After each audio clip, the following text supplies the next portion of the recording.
Monument model village کے طور پر اس کو پریزرو کر لیا ہے، تو فیوچر کا جو نیو جنریشن آئے گی وہ دیکھ سکے گی کہ قدیم زمانے میں ان کے فور فادرز، ان کا آبا و اجداد کیسا رہتے تھے، ان کا لیو اسٹینڈرڈ کیسا تھا، ان کو دکھانے کے لیے اس کو ماڈل ویلیج کے طور پر رکھا گیا ہے۔ اور یہ سامنے آپ کے پیچھے یہ جو عمارت ہے یہ کیا ہے؟ یہ ہے ہنزہ کی پہلی مسجد، جو کہ میں نے روم نمبر 2 میں عرض کیا تھا۔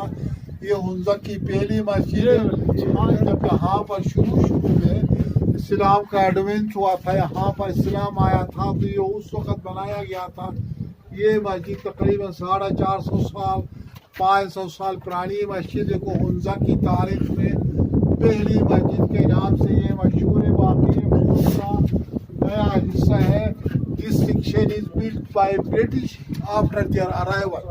تو آپ لوگوں نے you have visited previous room, their construction style and this construction style is quite different.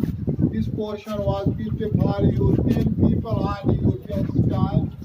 آپ نے دیکھا دونوں کے سٹائل میں پاکستان کے کنسٹرکشن سٹائل میں جس کو یہاں پر انگریز کھڑکی تو پوچھا انگریزوں نے کیا کھڑکی دروازہ لازمی رکھنا جدو بھی گھر بنا وینٹیلیشن ہر چیز اور لائٹ کا وینٹیلیشن پراپر کھلی بنا تو جس کو یہاں پر گورے یعنی انگریز شمالی علاقہ جات میں حکومت کرتے تھے، ان کا ہائی آفیشل ان کا افریقن ایجپٹ یہاں پر آ کے وہ سٹے کیا کرتے تھے۔ یہ دراصل یہ گوروں کا انگریزوں کا گیسٹ ہاؤس ہوا کرتا تھا۔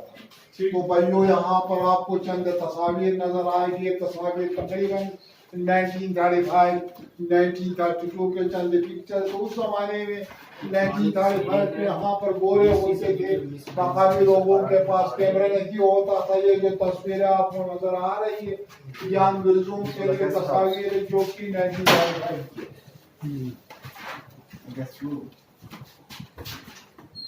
ٹھیکر ہوئے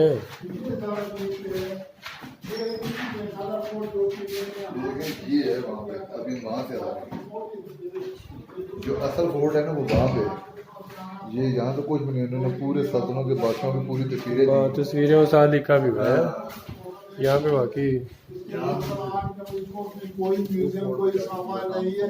جب یہاں سے آپ الٹیت فورٹ تشریف لے جائیں گے تو Altit fort is a huge fort. یہ فورٹ consist of 65 روم، جس میں میوزیم قدیم زمانے کے سارا سامان ڈسپلے کے لیے رکھا ہوا۔ جب آپ الٹیت فورٹ کا وزٹ کریں گے تو یو ول انجوائے اے لاٹ۔ یہ بھی گوروں کا گیسٹ ہاؤس ہوتا تھا جہاں آپ نے تو سلطان کی قبر دیکھا، وہاں پر کچھ کمرے اس وقت زیر مرمت ہے۔ ہاں جی، سلطان کی قبر کو دکھا دیجیے۔